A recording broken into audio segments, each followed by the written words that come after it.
Okay. First of all, we had some call to actions on our last couple of calls. I know that Tristan and Lynette are trying to re-promote themselves. That means that they are already directors, but they are adding 5 new people to their team and building. I know, Tristan, you guys had a personal best as a team where you guys qualified almost what? Within the first 10 days of the month? Something like that. So I think Tristan's talking, but she's muted. I can't unmute her, and it looks like I'm muted too. Is that better? Okay. No? Did you guys hear what I'm saying, or were my lips just moving? We could hear you. Okay. Tristan, I know you guys had a personal best with your team and qualifying in the first 10 days or so of the month, so congratulations. Do you have a short little brag or something that you tried out from the last call? Lynette, maybe you're going to be able to unmute and share with us as well. I think I am unmuted. Can you hear me? Yes, you are. Okay.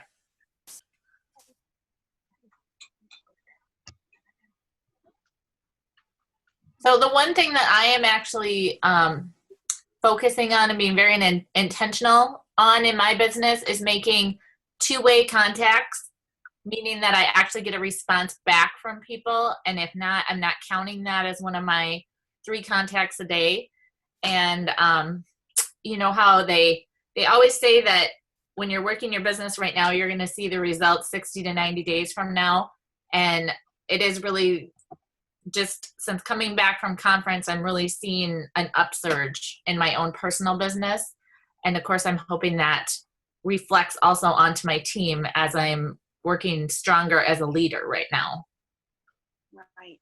You know, a lot of times we want things instantly, but that's really not how things work. Or it's like instant pudding. It kind of like turns weird on you within a couple of days. And it's just not the same as cook and serve where you have to tend it and stir it and everything. But working something gives you a much better result than expecting instant results. So I love that. I like that you're being intentional about the back and forth communications instead of just hoping that if you leave enough messages, people will get back to you. This way you know, and you know what they're thinking. So, okay. I also just quickly wanted to congratulate the Quinn team because they qualified as well. We have many that are getting very close to qualifying as a team so far.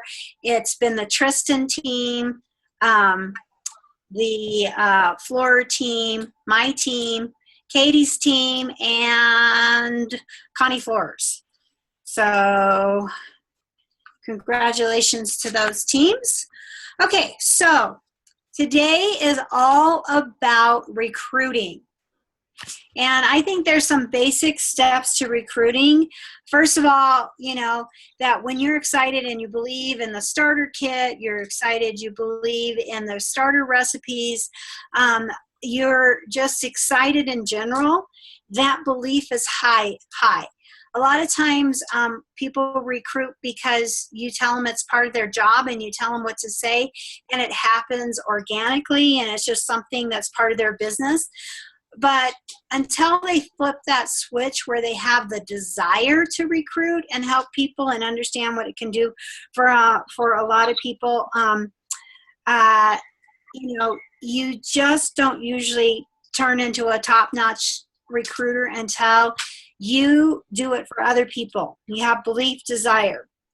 Okay, so the next thing that you have to do for recruiting is that you have to sprinkle little tips on why this might be a good business for people by informing. And you inform during a show, you inform at an interview. You can use the digital recruiting cards, print your own copy if you want. But basically, there's some key components why people do this business. They want to make money, They want a flexible schedule. They love the products. They love recipes. They're a foodie. They want to share. They want to make money. There's just some basic reasons. And so throughout your show, you want to make sure that you're talking about a variety of different things where you're informing people that they can earn trips. But if all you ever talked about were trips and somebody hates getting on an airplane, how likely would you think you were to recruit them? Not so much, right? If you're talking to somebody who needs flexibility and has always wanted to have their own business and all you're doing is talking about money, you're probably not going to get them as interested as they would be as when you talk about owning your own business and how satisfying that's been. So when you inform people at the show, you want to make sure that you are talking a little bit, just very quickly, little snippets of information. Okay, and then the next thing you want to do is you want to invite them to join you in the business. You want to make sure that they understand that you would love to have them on your team. And then, of course, you have to schedule a time to get with them. Sometimes it can be right at the party, right then and there. You can sign people up. You don't have to make a big deal about it. But if they need time to process and think things through, then you need time to schedule, follow up, and to learn how to close. And so those are the basic parts of recruiting. We're going to take you through some of the outlines of how to say things at your party, of how to build in those kinds of things tonight. But basically, I want to tell you a story about chocolate chip cookies. So I can make pretty good chocolate chip cookies. I like to make these kind of chocolate chip cookies called Ranger cookies. And they actually have some cornflakes in them. They have raisins. They have chocolate. They have coconut. You can add peanut butter chips to them or butterscotch chips. And basically, they are a loaded cookie. They are absolutely awesome. And I don't make them very often because I don't have the cornflakes on hand, and I, tend to just make regular chocolate chip cookies. But when I really want to make something special, I make these Ranger cookies. And so I could be talking to my girlfriend about the fact that I'm going to be making Ranger cookies tonight and how gooey they are and how awesome and how much stuff they have and that they're loaded and everything. And the next time I see her, I would say to her, "Why didn't you come have cookies with me?" And she would say back to me, "Well, you didn't invite me." And that is something that we do a lot of. We tell people about stuff, but we don't ask them to partake. We don't make a personal invitation. And so that's the difference between inviting and informing. You need to do both. You want to tell them why it's incredible and why they want to do it, but you also want to make sure that they understand that it's a personal invitation to them. So there's all kinds of different variations of the chocolate chips cookie story out there, that they got the recipe from Neiman Marcus or whatever. But basically it comes down to the fact that there are different components to recruiting, and you can evaluate where you're stuck.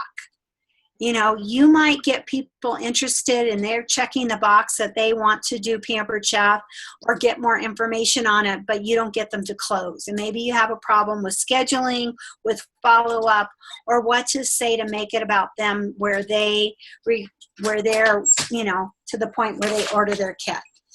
So informing is creating an interest in the business opportunity. And we do that throughout our shows. And we're going to use the little recruiting cards, the party outline, to talk a little bit about that. So this is call number 4. And there are party outline cards. And there are the phrases to say. So Lynette, do you have any products that you take with you to a show where as soon as you see that product, you know that you're going to start talking about that it came in the starter kit? I guess the one product that I really have been focusing on both on my virtual live parties and in my in-home parties is just the Rock Crock. You know, and actually just pointing out that, you know, it's one of your power tools in the kitchen and you absolutely have to have this tool. And not only do you have an opportunity to buy this tool, but if you really want it in your kitchen, it's part of the starter kit, you know, and for just a little bit more than the actual price of the Rock Crock, you can have a whole business. Okay. And Tristan, do you have a particular product that you tie to talking about the business opportunity to? Can you hear me? Very softly, but yes. Very softly. It kind of depends on the show, like what recipe I'm doing and different things like that. But I do often talk about the food chopper. The food chopper for me was one of the first products for me that helped me to discover the quality and value of Pampered Chef. And so I went at my first Pampered Chef show that I ever went to. The consultant showed the food chopper, and I thought, well, that's great, but I don't want to spend $25 on that or whatever it was at the time. And so I went out to Walmart and I bought another version of it. And the first time I used it, it broke trying to cut onions. And so, you know, so I talk about that a little bit, just about the quality of the products and, you know, having a company that I can believe in. You know, I weave it throughout my show, but as far as attaching it to a product, that's usually what I attach it to. I like to talk about the batter bowl. When I first started, my husband was very proprietary over the batter bowl. He kept going that he wanted his own batter bowl because I kept taking the batter bowl to my show with me.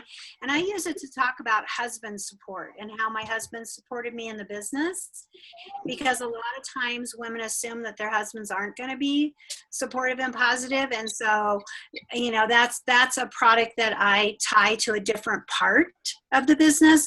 But whenever I see the batter bowl, I remember my husband engraving his name on his with a little engraver. And so that just makes me smile and remember about his support. And when I, you know, first started the business, and that he wanted his own barbecue boss, which is the barbecue spatula. And he also wanted his own batter bowl. So, you know, tying it to a product is really good to help you remember, but there's multiple things, just like Lynette was saying about the Rock Crock, that it being a power tool, but she was also talking about the value of the starter kit. You know, she tied it to the business in a couple of different ways. So the party outline cards are going to help you with that. And especially new consultants who don't know what to say, this is a great way to teach people how to inform people about the business. So you know, it kind of talks about, you know, the different parts of the party outline and the cards and stuff.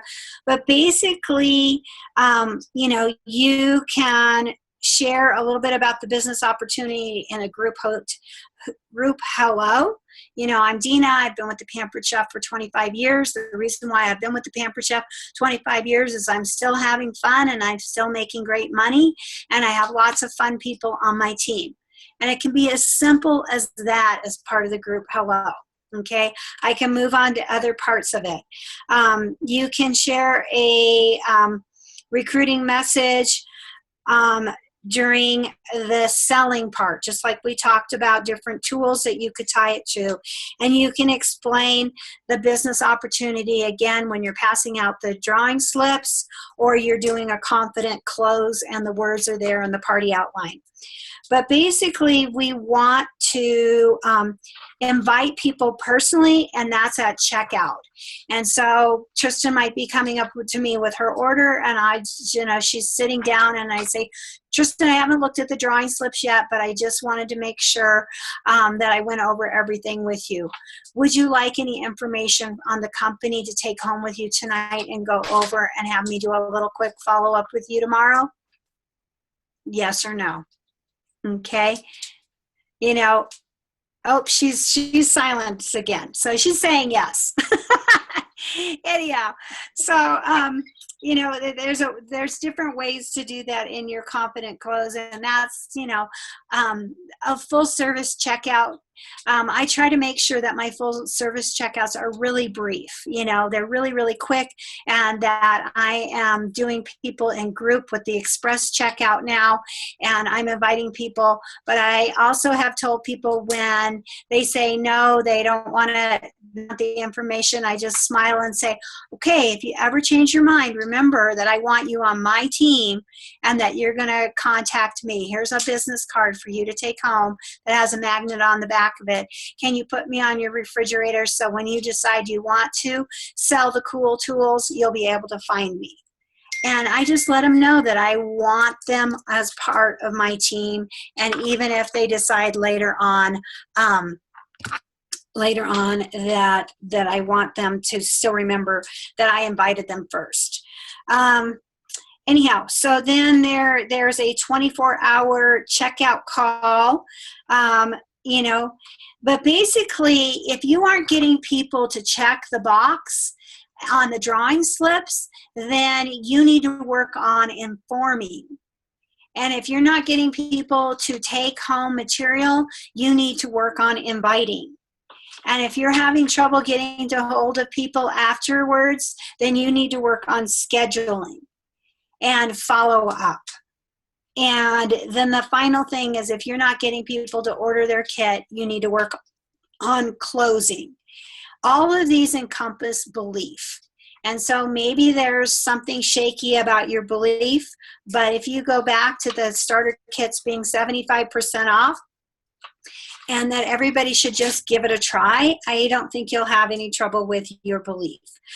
There's also some expanded training that we have on Strong Start within our team on the Love Carpenter Strong Start training. She has additional words that you can use in your strong opening and strong closing that she has on that. But basically we have that. I know, Tristan, you had a opportunity call that you did. Could you share a little bit about the virtual opportunity call that you had? Can you guys hear me? Yes. Okay. So Better. Lynette and I did it together. We've only done the one so far. And we've talked about trying to make it a regular thing. We want to kind of debrief a little bit before we do the next one. But yeah, it was just an online opportunity event. It only takes about 30 minutes to do the different posts. I think there's about 20 posts. And they just kind of go through the different benefits of having a Pampered Chef business. And then to make it the strongest, it would be ideal to have several consultants of different levels on at the same time, because then they're sharing about their Pampered Chef experience, and and then they're inviting their potential recruit leads, and so it's interactive in that way.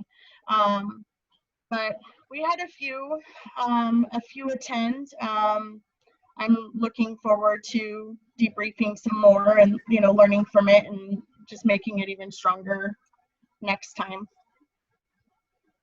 Okay, so I don't know, Lynette might have something to add to that since she was on there as well. Can you add anything to that?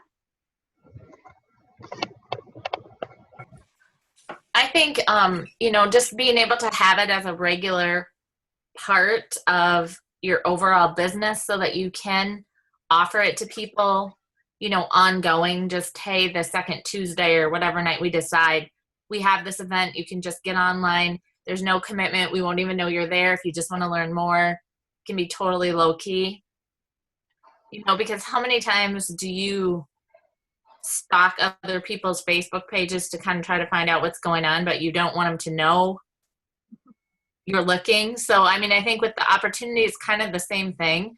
They can get all the information they want without us necessarily knowing that they're interested until they're ready. Right, especially with, if we had a pre-recorded Zoom call and we can just send it to people and they can watch it. We don't know when they're watching a YouTube recorded call. We just find out that people have watched, but we don't get phone numbers of who've watched it. So it's totally incognito, where they don't have to let you know that they watched it. I just did a little training on recruiting. The fourth call for the business builders. And one of the things that it said is right away, hey, you could come to my next show, you can come to our meeting, you can schedule your launching show. I'm trying to find the piece of paper that it had it on there, because basically it was just saying whatever you have next, okay, you can come to here they are. It's part of the digital recruiting cards that are online. And it just says, come to my next show on such and such a date. So you say, oh, I have shows on Wednesday and Saturday next week. Why don't you come to that? You can find out everything you need to know about the business by coming to a show and just kind of looking at it as a potential consultant instead of a guest in the room. So that could be your next opportunity thing. Of course, they can schedule their own show and see how their friends receive things. They can schedule a grand opening show. They can come to the next team meeting. They can join our training calls. You can invite people to listen to call number 1 of the Business Builder call. And you can pick out some training online and say, hey, I want you to watch this training, find something that's on YouTube, send it to them and say, well, what did you think? And then just talk to them about it. You can just say, are you ready to order your kit? But basically, you don't have to wait for a once a month call to inform people about the business. You can, put together your own fact sheet of why you started the business and the different benefits that you enjoy from the business and send them an email. So there's different ways that you can do it. But I do think it's a great idea to have a multi-generational call where we have a lot of different input and stuff, and it makes it really fun for them to hear from different levels. Especially, I think it's great for them to hear from how a consultant who just started is doing, how a consultant who's been in the business a year is doing, how a senior consultant and a team leader are. We want to show them the different levels of the company and do what we call show me the money, but we also want to make it so that they understand, hey, so-and-so just started and she sold $2,000 in 3 shows in her first month, and her paycheck's going to be $600.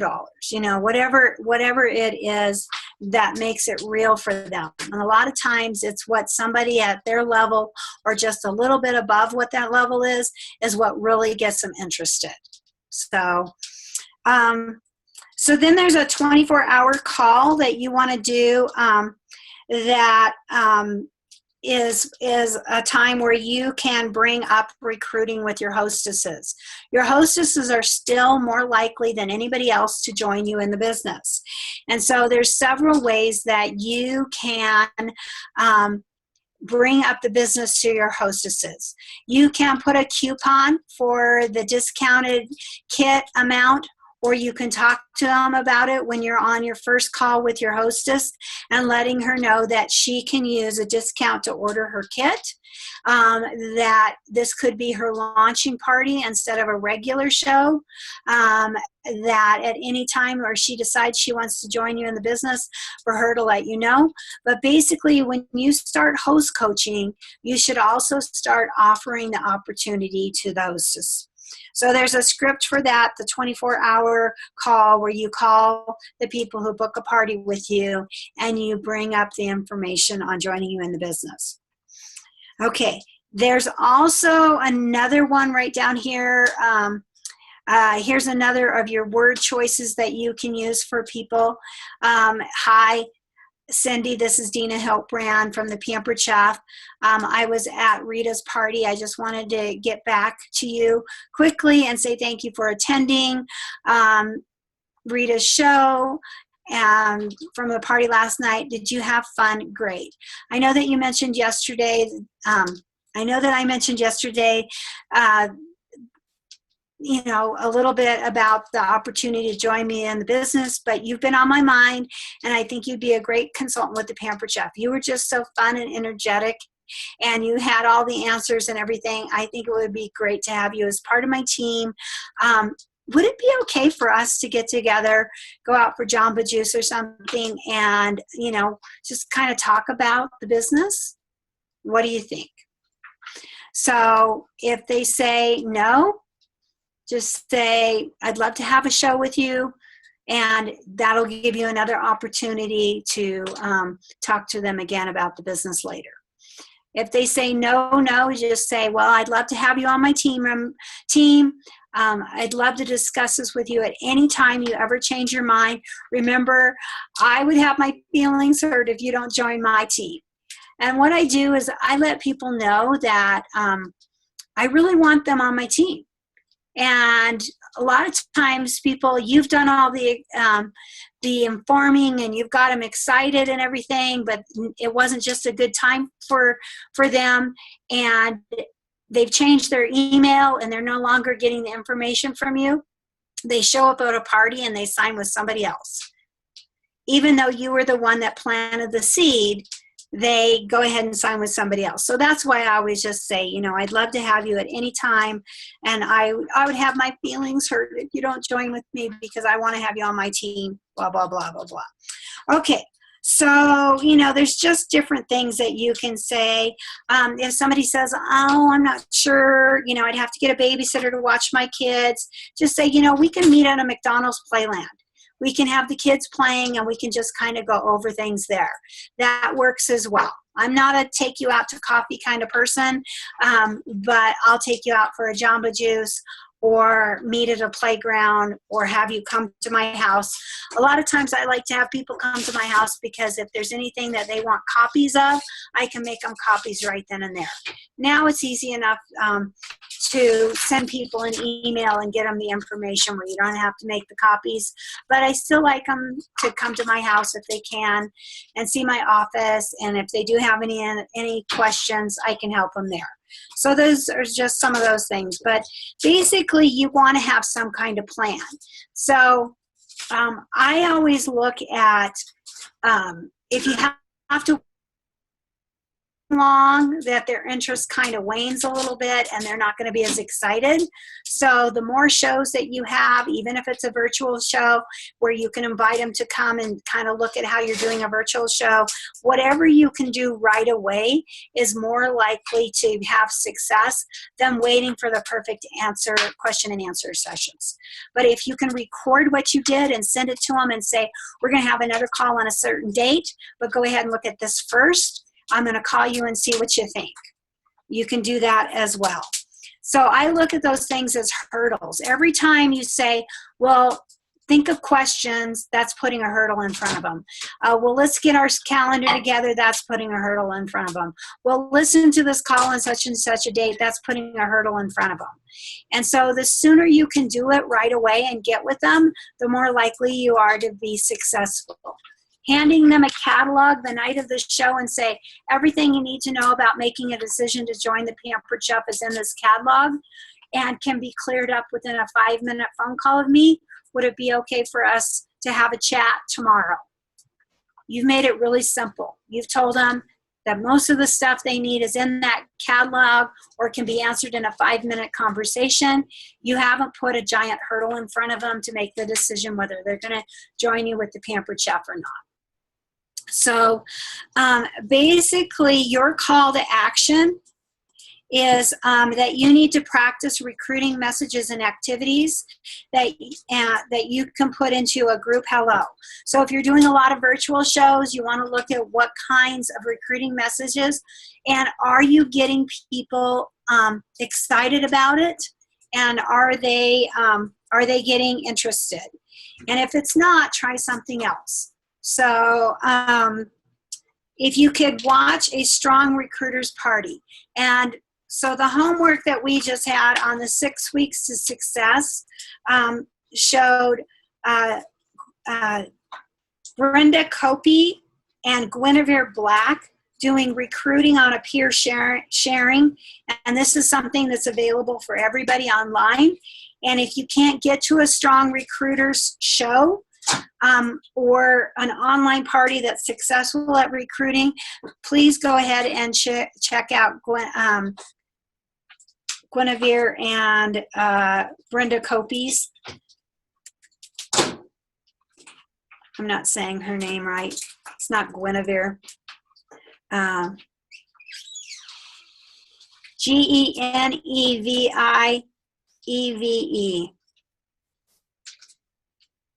I'm not saying it right. Black. Genevieve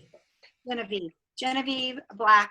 So if you could watch those, that is watching a Strong Recruiters party and how they implement recruiting into their shows. Also, take a look at what you have prepared to give away. When you say, you know, at your Strong checkout, what kind of information? Do you think that's compelling and professional? Is it something that explains things, or is it something that confuses things and puts a hurdle in front of them? You know, how do we keep it simple and make a simple system that's effective? And, you know, look at what your checkout chat is. You know, what are you doing, and are you following up within 24 hours and ask him if that's okay? Are you also making the 15 contacts a week outside of the party? And as Lynette is doing, making sure that they're two-sided conversations, that you're not just messaging 15 people through Facebook, that you are actually getting some kind of response back from those 15 people that you're contacting. And then, you know, the recorded assignment for this week is to listen to those 2 calls, and, you know, that is really important. I know that recruiting is really about asking questions about what is important to other people and then helping them fulfill that with Pampered Chef. So if they want a flexible schedule, how can they have a flexible schedule with the Pampered Chef? If they want to make money with the Pampered Chef, what's the best way to do that? And you talk about going into management and having people on your team, doing shows, virtual shows, catalog shows, all the different ways that you can earn money. Basically, through the recruiting cards, the digital recruiting cards that they have online, it kind of goes through all the little important aspects of what gets people interested. And then what you want to do is find out what really matters for them. So, you know, there are something called baby steps for big recruiting results, which is the tracking form. And basically, you want to take the courses and you want to listen to things on recruiting.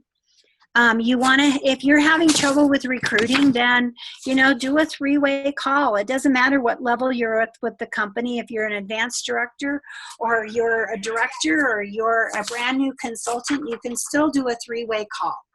And you can always just set it up and say, you know, I've been with Pampered Chef for 15 years, but I'm changing the way I do my recruiting things. And would you mind if I bring in a peer with me on the call?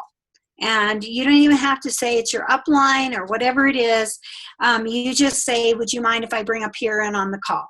So you can do a 3-way call with the director. You know, ask each host about the business opportunity and make sure that you do this multiple times. Again, check with them right before you close the show and make sure she hasn't changed her mind. It's really hard to give somebody back their bookings once you've done them. So you want to keep checking with those hostesses, you know. I mean, I've had hostesses who've signed up and I've done 13 shows off of their friends and friends and friends shows. And then they decide to join the business. And basically, I did their first couple of shows that they would have done with them. And it makes it really hard for people to get started. So make sure you're asking your host. Make sure that you're familiar with the starter kits and that you're integrating the different products and pointing that out from the back of the catalog at every single show. And then bring people with you to a team meeting or to a virtual event. Just constantly be inviting people. And that's really going to help you to sign people up. So, do a quick little evaluation. How is your belief? How is your desire? How is your informing? How is your inviting? How are you with scheduling and following up? And how are you with closing? And then, do you need to follow up with the people who have told you maybe, and what kind of system do you have for that?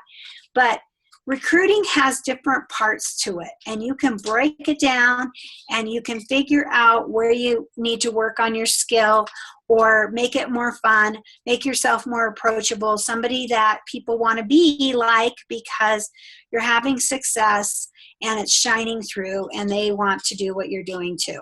So, any questions or comments, Lynette and Tristan? I know you know a lot about this. Any tips that you would have for people on recruiting?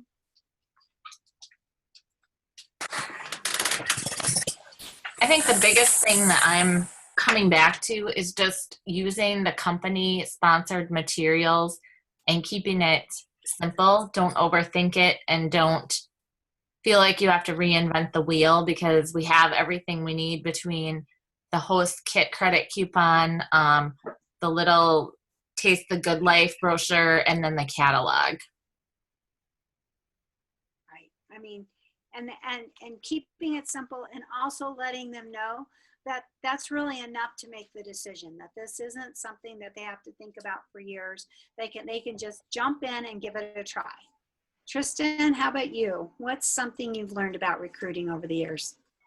I've been listening to a lot of, can you guys hear me? Yes. Okay. I've been listening to a lot of Lynn Conway, and she just really emphasizes about keeping it relational, and just it's not about you, it's about them and what their needs are in that situation, and how you can find a good fit for that. And she talks a lot about just really offering the 3 services of the business, so you can, if you're at a cooking show, yay, you guys are here. You're here to see great products. And, I can't wait to share this recipe with you. That's the first service. And then the second, of course, is the hosting opportunity. And then the third is the business opportunity. But she puts a big emphasis on not really putting a big push on any one over the other, because then that feels pushy. But when you just offer all 3 of them, then it gives the individual an opportunity to choose, what fits best in their life at that moment. So that's what I'm trying. Okay. I think that's really good. I like Lynn Conway's stuff really well. And I do like that word relational, that we want to keep it about relationships and listening to them and really caring.